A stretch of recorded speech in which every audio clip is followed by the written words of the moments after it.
Linda. Hey, Beverly. I want to plant a tree. You want to help me pick a spot and the right tree for that spot? I would love to. Great. I would love to. With this spot, it's a small area and you've got beautiful sun-loving plants blooming here. So you picked out a great choice, something that is not going to get too large. Okay. It's going to shade the flowers, shade the plants from flowering. So you picked out this beautiful special Felix Jury magnolia. I can't wait to see it bloom. Now, it's not a magnolia that's going to get to be giant. This is a deciduous magnolia, which flowers in the spring. Perfect. Without any leaves, so it's quite stunning. And purple, right? And purple, obviously.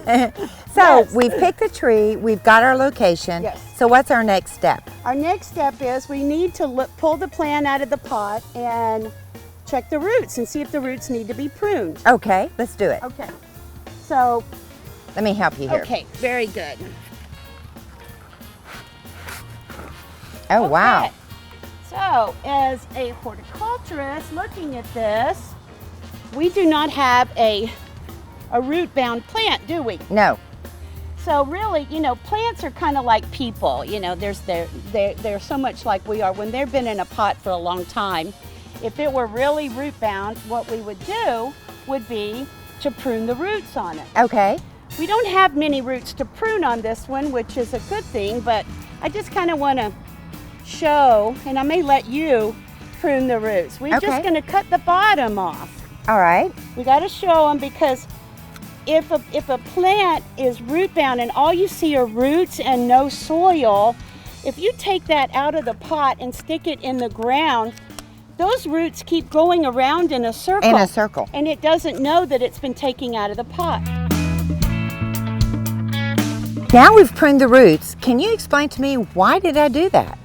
Well, this one was not as pot bound, but a lot of times when you pull plants out of a pot, all you see are roots and you don't see any soil. So if you take that plant and put it right in the soil without doing any trimming or stimulating, the plant will still continue to grow the roots around in a circle. Okay. So basically, you took those pruners and you trim the roots and you say, hey, I'm pruning your roots. Root pruning promotes root growth. All right. So that's how we're going to get this tree established very quickly in the garden. Perfect. Because we pruned the roots. Excellent. So now we're going to stand it up. What's our next step? Our next step is we're going to just I always like to knock this soil off. This is another way of stimulating the root ball. Okay, and I always want to look at what level the tree is originally growing at because this is key. We want to make sure we don't get it too high or we get it too low because that can make all the difference in the plant growing. Perfect. So our next step now, we're going to dig the hole? We're going to dig the hole. We're going to look and see what kind of soil we have here.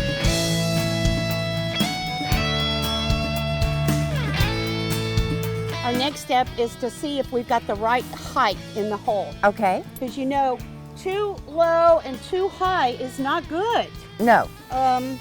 Too low, it would drown the tree, suffocate it. Suffocate, right. Right. And too high would not provide adequate moisture. Right, the root ball would probably get exposed because the mulch would be washed off. Right. And the root ball would be too high, so when people hand water, they're knocking the mulch off and they don't realize they're exposing the root ball to the sun and it will dry out. All right, so now here, this is looking way too low to me. It is very low. Okay, so what are we going to do to fix it? We're going to have to lift it up, but a lot of times one of the tricks that I tell people is if you're not sure whether it's too high or too low, is to take your tool and lay it across, and that gives you a visual line of where it needs to be. Where it needs to be. Perfect. All right, let me get this guy out of the way and let's fill up the hole. We dug it deep so that we can put all of our amendments in there. All right. Even though you've got beautiful soil here, it's all about having oxygen and air spaces in the soil because we have to think of the soil as the lungs for the plant. All right. Okay, so we need to have as many air spaces in the soil as possible. And what is going to help us achieve that is this wonderful product called Expanded Shale. So it is a permanent and instant amendment. Absolutely. How much do you want me to put in? We probably need to put in maybe 3. 3, okay. Love to use these old coffee cans. It's all about repurposing and reusing, right? Absolutely. All right, Okay. we've got the shale in. What else do we need to A do? lot of people think that that's good, but that just only makes a layer. And what really helps even more is to take the soil and the rock and turn it and mix it. We're in the kitchen cooking. We're in the garden cooking. So we're stirring the pot. We're stirring the pot. That's right. So, and one of the things is that with all the rain, when you have lots of rain like we get sometimes, this will also help keep air at the root zone and the tree will not die. All right, now, next step, what about food? Food. Can you go without food? No. I can't either. The best food ever Yes. is the Arbor Gate blend. Okay. This is the fertilizer that I tell you, there are so many wonderful uses.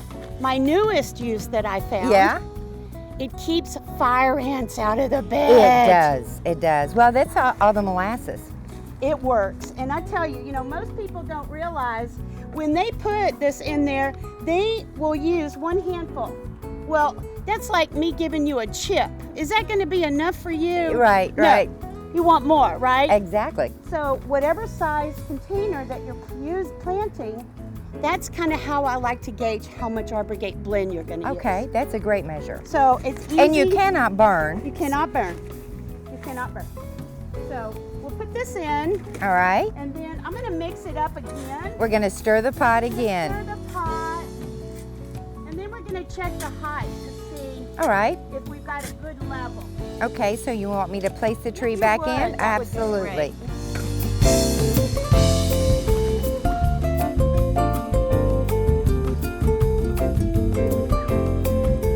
Linda, this is gorgeous. I love it. So now that we've got it in the ground, we've got it fed, we've got the soil, we've got it the right level, is there anything else we need to do?